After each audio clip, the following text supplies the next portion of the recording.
എല്ലാം തകർത്ത രാത്രി എന്ന നോവലിൻ്റെ 51-ാം ഭാഗത്തിലേക്ക് നമുക്ക് പ്രവേശിക്കാം.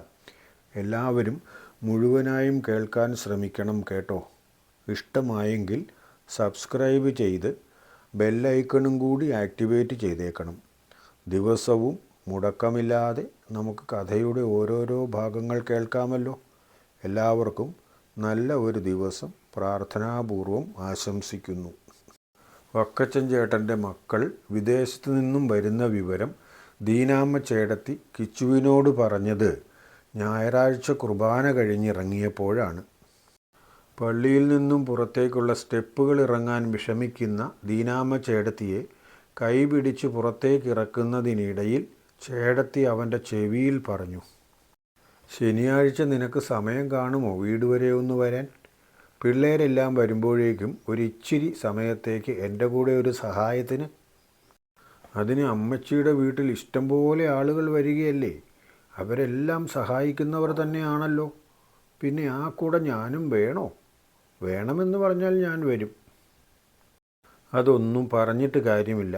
എനിക്കെന്തെങ്കിലും ചെയ്യാനും സഹായിക്കാനും വേണമെങ്കിൽ എനിക്കറിയാവുന്ന ആൾ തന്നെ വേണം.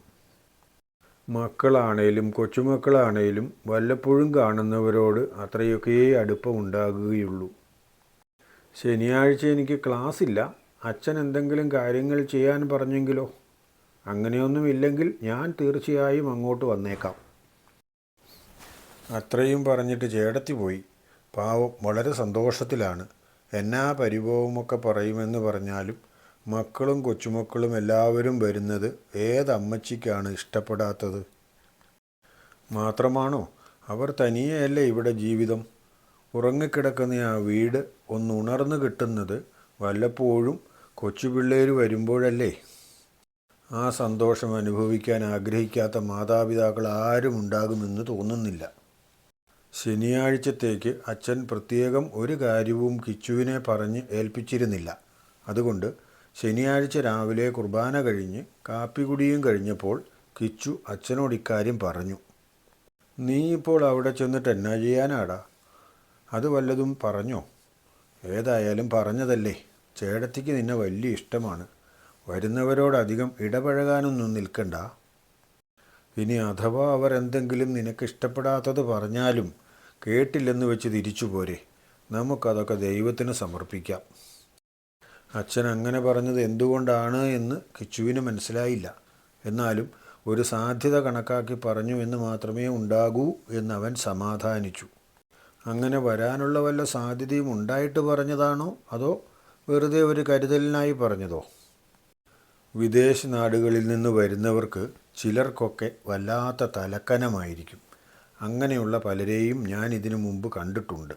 മാത്രവുമല്ല അവർക്കൊക്കെ തങ്ങളെക്കാൾ അല്പം താഴ്ന്നവരെക്കുറിച്ച് വല്ലാത്ത ഒരു അവമതിപ്പാണ്. അതുകൊണ്ട് ഞാൻ പറഞ്ഞു എന്നേ ഉള്ളൂ. അങ്ങനെയുള്ള സാധ്യതയൊന്നും അവിടെ ഉണ്ടാവുകയില്ലായിരിക്കും എന്ന് വിചാരിക്കാം. കിച്ചുവിൻ്റെയും കാപ്പികുടി കഴിഞ്ഞു. പാത്രങ്ങളെല്ലാം കഴുകിയ നേരം കൊണ്ട് അച്ഛനുള്ള ഉച്ചഭക്ഷണം തയ്യാറായി. അച്ഛന് അതെടുത്ത് കഴിക്കാവുന്ന പാകത്തിൽ തയ്യാറാക്കി വെച്ചിട്ട് കിച്ചു വക്കച്ചൻ ചേട്ടൻ്റെ അങ്ങോട്ട് പോകാൻ തയ്യാറായി. വക്കച്ചൻ ചേട്ടനും ദീനാമ്മ ചേടത്തിക്കും 5 മക്കളുണ്ടായെങ്കിലും 3 പേരും ചെറുപ്പത്തിലേ മരിച്ചുപോയി. ഇപ്പോൾ ഉള്ളത് 2 പേർ മാത്രം. അവരിൽ മൂത്തത് ടോമിയാണ്. അവൻ പഠനത്തിലും കലകളിലുമൊക്കെ മിടുക്കനായിരുന്നു. കേരളത്തിൽ നിന്നും പഠിച്ച് MBBS എടുത്തതിന് ശേഷം അമേരിക്കയിൽ ഉപരിപഠനത്തിനും ജോലിക്കുമായി പോയതാണ്. ഇപ്പോൾ അമേരിക്കയിലെ പ്രസിദ്ധമായ ഒരു ആശുപത്രിയിലാണ് ഡോക്ടറായി സേവനം ചെയ്യുന്നത്. ടോമിയുടെ ഭാര്യ രശ്മിയും ഇവിടെ പഠിച്ചതിന് ശേഷം അമേരിക്കയിലേക്ക് ചേക്കേറിയതാണ്. രശ്മിയും അവിടുത്തെ പഠനത്തിന് ശേഷം അവിടെ തന്നെ സേവനം ചെയ്യുന്നു. ടോമി സേവനം ചെയ്യുന്ന അതേ ആശുപത്രിയിൽ തന്നെയാണ് രശ്മിയും. അവരും പ്രസിദ്ധയായ ഒരു ഡോക്ടറാണ്. ടോമിയും രശ്മിയും തമ്മിൽ കേരളത്തിൽ വെച്ച് പരിചയമുണ്ടായിരുന്നതായി വക്കച്ചനോ ദീനാമ്മയ്ക്കോ അറിയില്ല. ഉപരിപഠന കാലഘട്ടത്തിലായിരിക്കണം അവർ തമ്മിൽ പരിചയപ്പെട്ടത്. ആ പരിചയം പിന്നീട് പ്രണയത്തിലേക്ക് വഴിമാറി. കുടുംബങ്ങളിൽ ആലോചിച്ച് യോജിക്കുന്ന ബന്ധമായതുകൊണ്ട് വക്കച്ചൻ പൂർണ്ണസമ്മതത്തോടെ നടത്തിച്ചു കൊടുത്തതാണ് അവരുടെ വിവാഹം. കല്യാണത്തിന് ശേഷം കേരളത്തിലെവിടെയെങ്കിലും ഒരു ആശുപത്രി സ്ഥാപിച്ച് അതിൻ്റെ ഉത്തരവാദിത്വവും നോക്കി രണ്ടുപേരും ഇവിടെ നിൽക്കും എന്നൊക്കെയായിരുന്നു വക്കച്ചൻ്റെ കണക്കുകൂട്ടൽ.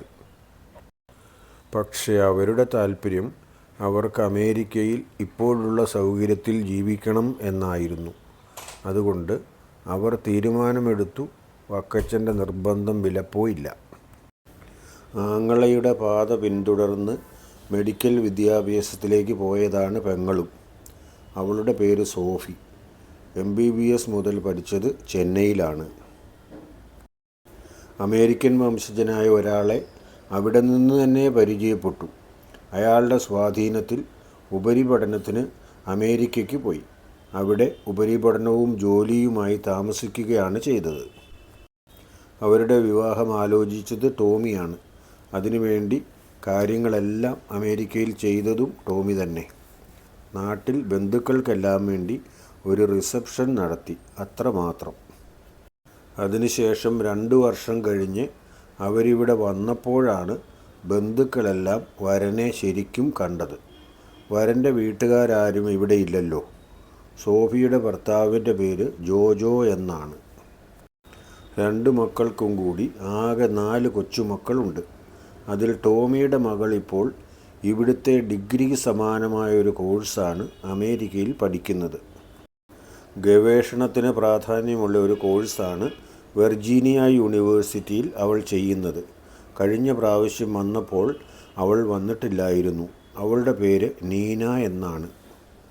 വക്കച്ചനും ദീനാമ്മയും നീനയെ കണ്ടത് ഒരു തവണ മാത്രമാണ്.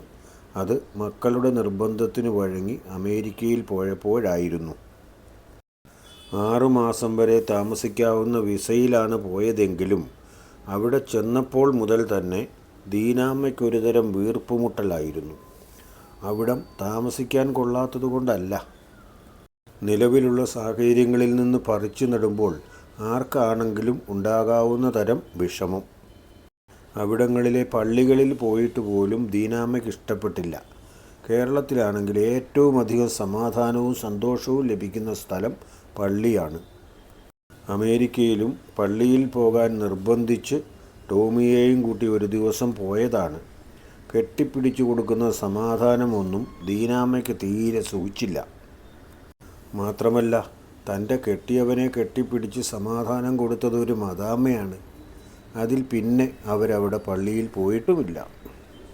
ഒരു തരത്തിൽ 3 മാസം നിന്നു. ടോമിയോടും സോഫിയോടും നിർബന്ധമായി പറഞ്ഞ് നാട്ടിലേക്ക് തന്നെ പോന്നു. ഇനി അങ്ങോട്ടില്ല എന്ന് പറഞ്ഞിട്ടാണ് ദീനാമ്മ അന്ന് പോന്നത്. വക്കച്ചൻ പിന്നെ അങ്ങനെയൊന്നും പറയാൻ പോയില്ല. എങ്കിലും അയാളുടെ മനസ്സിലിരിപ്പ് ചേടത്തിയുടേതുപോലെ തന്നെ ആയിരുന്നു. ഈ നാട്ടിലെ കാറ്റും വെയിലും വർത്തമാനവും പരിചയങ്ങളുമൊക്കെ തന്നെയാണ് തങ്ങൾക്ക് പറ്റിയത്. മാറാൻ തയ്യാറില്ലാത്തതാണ് പ്രശ്നമെന്നാണ് ടോമി പറയുന്നത്. പക്ഷെ അത് സാധിക്കണമെങ്കിൽ മാറാൻ കഴിയുന്ന പ്രായത്തിലായിരിക്കണം. മൂത്ത കൊമ്പിനെ വളയ്ക്കാൻ നോക്കിയാൽ ഒടിയുകയേയുള്ളൂ. അതാണ് അവരുടെ കാര്യത്തിൽ സംഭവിച്ചത്. ശനിയാഴ്ച അവിടെ ചെന്നു കഴിഞ്ഞ് മക്കളും കൊച്ചുമക്കളും വരുന്നതിനിടയിലുള്ള സമയം കൊണ്ട് കിച്ചുവിന് പറഞ്ഞു കൊടുത്തതാണ് ഇത്രയും കാര്യങ്ങൾ. അവർ വരുമ്പോഴേക്കും അടുക്കളയിൽ വേണ്ട സാധനങ്ങളെല്ലാം ഒരുക്കാൻ 2 പേർ കൂടുതലായി ഉണ്ടായിരുന്നു. അവർക്ക് ആവശ്യം വേണ്ട സാധനങ്ങൾ വാങ്ങി വച്ചിരിക്കുന്നത് എത്തിച്ചു കൊടുക്കുക മാത്രമേ കിച്ചു ചെയ്യേണ്ടതുണ്ടായിരുന്നുള്ളൂ. അവർ വരുമ്പോഴേക്കും ഇവിടെ ഒരാളുണ്ടാകട്ടെ എന്ന് വിചാരിച്ച് മാത്രമാണ് ഞാൻ നിന്നെ വിളിച്ചത്. അല്ലാതെ ഒരു തരത്തിലുമുള്ള പണിയെടുപ്പിക്കാൻ വേണ്ടിയല്ല. അവരൊക്കെ വരുമ്പോൾ ചിലപ്പോൾ എന്തെങ്കിലുമൊക്കെ എടുത്തുകൊണ്ട് ചെല്ലാനോ മറ്റോ ആവശ്യപ്പെട്ടാലും അത് കേട്ടതായി ഭാവിക്കുകയേ വേണ്ട. അതിനൊക്കെ വേണ്ടി ഇവിടെ 2 പേരെ നിർത്തിയിട്ടുണ്ട്. അവരതൊക്കെ ചെയ്തോളും. വലിയൊരു ആഘോഷം നടക്കുന്നതിനുള്ള ഒരുക്കങ്ങളെല്ലാം അവരുടെ വീട്ടിൽ നടത്തിയിട്ടുണ്ട്. ഒരാഴ്ച മുമ്പ് മുതലെങ്കിലും അതിനുള്ള ഒരുക്കങ്ങൾ ആരംഭിച്ചതാണ്. ആവശ്യത്തിൽ കൂടുതൽ മുറികൾ ഉള്ളതുകൊണ്ട് പല മുറികളിലേക്കും ആളുകൾ കയറാറ് പോലുമില്ലായിരുന്നു. അവയെല്ലാം അടിച്ച് വൃത്തിയാക്കി തുടയ്ക്കുകയും പൂപ്പൽ മണം ഒഴിവാക്കുകയും എല്ലാം ചെയ്യണമെങ്കിൽ ആ ഒരാഴ്ച കൊണ്ട് കഠിനാധ്വാനം തന്നെ ചെയ്യണമായിരുന്നു. എന്നാലും എല്ലാം ശരിയാക്കിയെടുത്തു. എന്നിട്ടും ദീനാമ്മ ചേട്ടത്തിക്ക് മുറിയുടെ വൃത്തിയുടെ കാര്യത്തിൽ അത്ര തൃപ്തി പോരായിരുന്നു. പോരാത്ത കാര്യങ്ങളെല്ലാം കൃത്രിമമായ മാർഗങ്ങൾ ഉപയോഗിച്ച്, അതായത് റൂം ഫ്രഷ്നർ ഉപയോഗിച്ചാണ് ഒരുവിധം ഒന്ന് ഭംഗിയാക്കിയെടുത്തത്. വക്കച്ചനും ദീനാമ്മയ്ക്കുമുള്ള മുറിക്ക് പുറമേ 4 ബെഡ്റൂം കൂടി വൃത്തിയാക്കി വെച്ചിട്ടുണ്ട്. അതിലും കൂടുതൽ വല്ലതും ആവശ്യം വന്നാൽ എന്ത് ചെയ്യും എന്നൊരു ആകാംക്ഷയുണ്ടായിരുന്നു വക്കച്ചന്. ഒരു കുടുംബത്തിന് 2 മുറി വീതം മതി. കെട്ടിയോനും കെട്ടിയോളും ഒരു മുറിയിൽ കിടക്കണം. മക്കൾ ഒരു മുറിയിലും കിടന്നോണം. അല്ലെങ്കിൽ പിന്നെ കുറച്ചു പേർ നമ്മുടെ മുറിയിൽ വന്ന് കിടന്നുകൊള്ളട്ടെ. ഇനിയും ആർക്കും വേണ്ടി കൂടുതൽ സൗകര്യങ്ങൾ ഉണ്ടാക്കാനൊന്നും കഴിയില്ല. ഇപ്പോൾ ഉള്ളത് തന്നെ അടിക്കുകയും തുടയ്ക്കുകയും ചെയ്യണമെങ്കിൽ പണിക്കാർ വേണം. അപ്പോഴാ പിന്നെ ഇനിയും സൗകര്യം കൂട്ടണമോ എന്നാലോചിക്കുന്നത്. അല്ല, ഇനി നീ പറഞ്ഞാലും പെട്ടെന്നങ്ങനെ വീട് വലുതാക്കാൻ പറ്റുമോ? ഇതെന്താ റബ്ബർ ബാൻഡോ മറ്റോ ആണോ? മറ്റെവിടെയെങ്കിലും താമസ സൗകര്യം ഒരുക്കണമോ എന്നാണ് ഞാൻ ആലോചിച്ചത്. ഇനിയിപ്പോൾ അത് വേണമെങ്കിൽ തന്നെ അവർ ഇങ്ങോട്ട് വന്നു കഴിഞ്ഞ് ചെയ്യാവുന്നതേ ഉള്ളൂ. തൽക്കാലം ഇത്രയും കൊണ്ടങ്ങ് മതിയാക്കാം. വൈകുന്നേരം 5 മണി കഴിയുമ്പോഴേക്കും അവർ വരും എന്നാണ് കിട്ടിയ വിവരം.